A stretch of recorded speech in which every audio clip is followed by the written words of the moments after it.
morning, family and friends.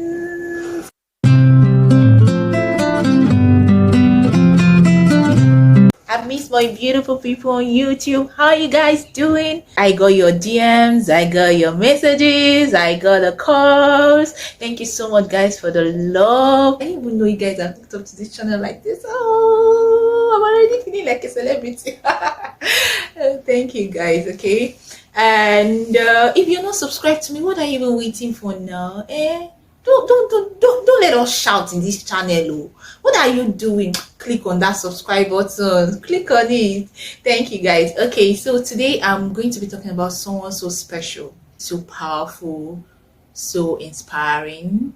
In fact, that woman is a walking motivator, if there's any word like that. Okay, and she's an actor, she's an author, she's a pastor, she's a career woman, she's a businesswoman. She's what we call jack of all trades, master of all, not master of none. She is Ibukun Awosika. So I'll see you guys after the gist. Ibukun Awosika was born on the 24th of December 1962 in Ibadan, Oyo State, Nigeria, to a Nigerian father, Abdulmashood Adekola, and a Cameroonian mother, Hannah Aduke Adekola. She's the third of 7 children. She had her primary and secondary education at St. Paul's African Church Primary School, Lagos, and went on to Methodist Girls High School, Yaba. She graduated from the University of Ife, now known as Obafemi Awolowo University, with a degree in chemistry. Ibukun said she was unsure what career path to pursue. She went from wanting to be an architect as a child to choosing accountancy and later law while studying chemistry at OAU. When I was in secondary school, I thought I wanted to be a doctor. Then I found out that they work with real dead bodies. I changed my mind very quickly. I then thought, you know what, I'd like to be an architect. I was good in sciences and had a problem if parents sentence you to science when you're good at both. So I ended up in Ife to study chemistry. By the end of my first year, I realized how much I hated chemistry. I could pass it, but I didn't love it. So then I thought, you know, I'd make a good lawyer. I debated throughout school. I used to represent my school in school's debate. So everybody knows that I can win an argument. So I gave it everything trying to change to law. I used to go and sit outside the door of the Dean of Law. And then one day the man said, come, what do you want? I want to change to law. Is that why you've been sitting outside of my office? Yes, sir. Okay, if I only take one person from another department next year, it will be you. Great. Make sure you pass very well. Well, therein lies my problem. Pass very well and what will happen? Chemistry will not release me. Fail in chemistry, law will not take me. Catch 99. So, I decided anyway, by the end of that year, I'd changed my mind about law. I decided I wanted to be a chartered accountant so I could go and work in a bank. So I continued with my chemistry, but I started taking free electives in Faculty of Administration and Accounting. When I finished, don't celebrate yet. When I finished for youth service, I did everything to make sure they sent me to an accounting firm. They first sent me to a Muslim school to go and teach. That was easy to solve. I just wore a dress off my shoulder. I went to report. I was immediately rejected. Once they rejected me, I went back to the posting room and waited there for days until they sent me to Akintola Williams & Co. You would have thought that having gone through all that trouble, accounting would be the love of my life. When I got there, within the 1 year of my youth service, I realized how boring accounting is to me. Because they had all the processes somebody else had thought about before. All I had to do was open old dusty files from company to company without imagination or initiative. I'm a very restless human being. That was not going to work. So I finished the work, I did well, they offered me permanent employment, but I said thank you, but no thank you. Why? Because at that moment, I had come to a realization that that was not the vision for my life. So I left and came back. Where was I going to? I didn't know. But I knew what I did not want to do. I did not want to be an accountant again.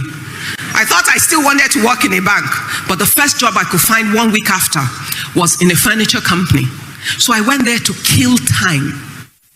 My kill time project has resulted in 30 years of investment of my life in building a manufacturing group in furniture. So it was never the plan of my life. Still in her 20s, Ibukun took a brave leap to establish a furniture manufacturing company called Quebees Limited in 1989. Her first upholstery was for the family of a friend of her youngest sister. The job was done at the back of her house, then at Aguda, using her mother's sewing machine. The company evolved into the Chair Center Limited and later Sokowa Chair Center Limited, following a venture merger with Sokowa SA and Guarantee Trust Bank in 2004. After 15 years of existence, the merger became necessary to facilitate successful local production after the federal government banned importation of furniture. Awosika is the CEO of the Chair Center Group, an umbrella for several companies, all of which have earned a space in the competitive global industry. Quebees is a company Ibukun is particularly proud of, especially for the quality of products the company provides its customers. Ibukun said, and I quote, "I would love to walk into your home and say, I sold this chair to you 10 years ago, and my clients affirm that it is still functional." The CEO of Stanbic IBTC Holding Company, Shola David Boha, once told me that a sofa I made for her in my first 2 years in business was still in her possession. The sofa is about 26 years old. So when we celebrated our 25th anniversary, we went to shoot the sofa in her home because we were documenting some of our products. Ibukun recalls that as a young girl in her 20s and with no business experience, no bank was willing to loan her money, and she got frustrated because of inadequate machinery to meet the needs of clients.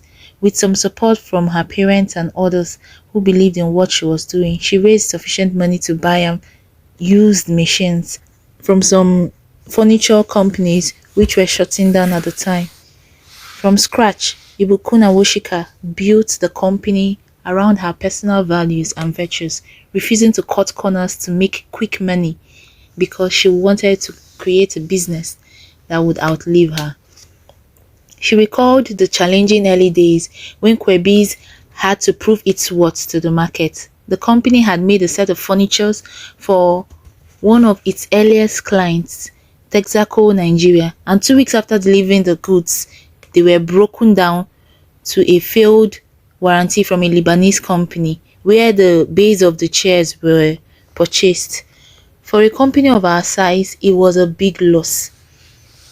We could have abandoned the customer and move on, but my name is more important than even money. I chose to maintain our integrity and retain our credibility. We replaced them. It was a killer, but I realized that we stood to benefit more if we do the right things at all times. That job produced many other jobs, she said. Ibukun Awosika gets most of her business ideas when she's on a flight, as this is the time she reevaluates and takes a lot of critical decisions. She's the author of The Girl Entrepreneurs and Business His Way. Both books are part of her efforts to build an army of strong-minded business moguls, particularly in Africa. She received the Forbes Woman Africa Chairperson Award in 2020. In 2006, she won the Faith Model Entrepreneur Award of the Year. She was also awarded the 2007 Golden Heart Award from the International Women's Society and International Women Entrepreneurial Challenge Award in 2008. In the year 2000, when she had already become a successful entrepreneur, Ibukun returned to do a chief executive program at the Lagos Business School and later went to Barcelona, Spain to do MBA Global Executive Program at the IASC Business School, University of Navarra. Ibukun Awosika is a fellow of the African Leadership Initiative, and Aspen Global Leadership Network. She's a member of the Nigerian Economic Summit Group, member of the board of Nigerian Sovereign Wealth Fund, and chairman, board of trustees of Women in Management, Business and Public Service. She sits on the boards of Cadbury Nigerian PLC, Digital Jewel Limited, and Convention on Business Integrity. She was chairman, FBN Life Assurance Limited, FBN Capital Limited, and Kakawa Discount House Limited. She also served on the board of Nigerian Sovereign Investment Authority. In 2011, she co-founded the After School Graduate Development Center, a career center established in order to checkmate the high rate of unemployment in Nigeria. On September 7, 2015, Ibukun became the first woman to be appointed chairman of First Bank of Nigeria.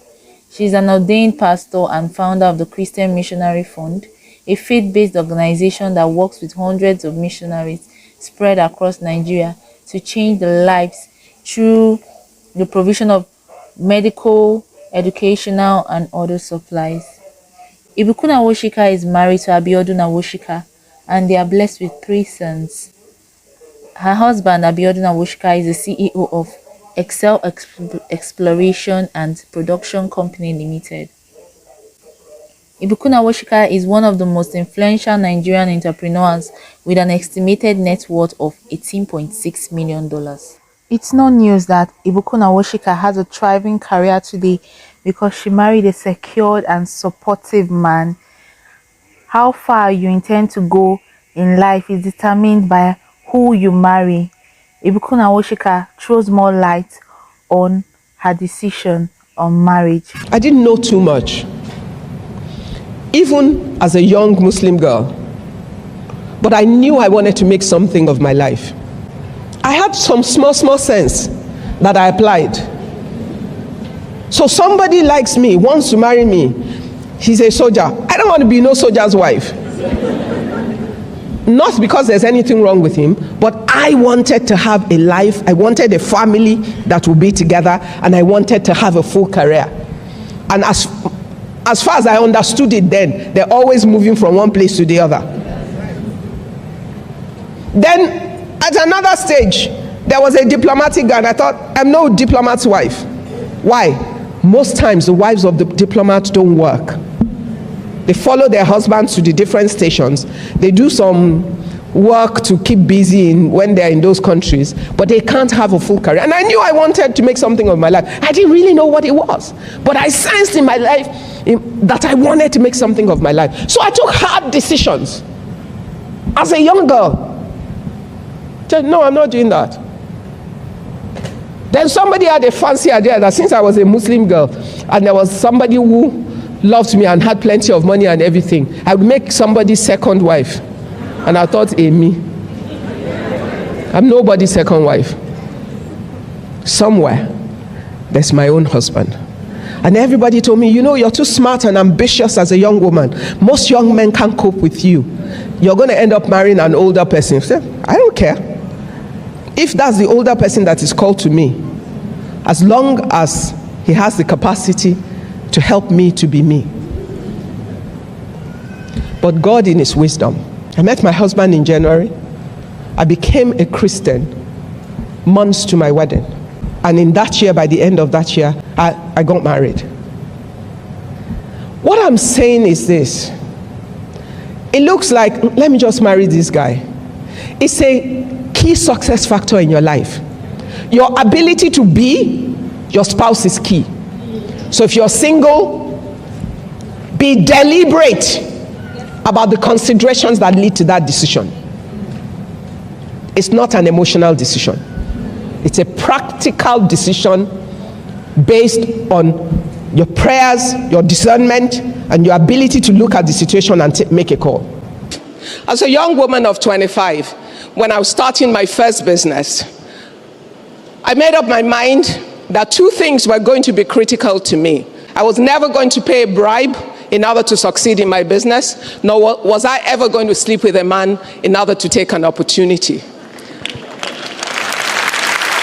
Everyone thought I was an idealistic young woman that wasn't going to go too far, holding on to those principles. Well, it's 30 years after.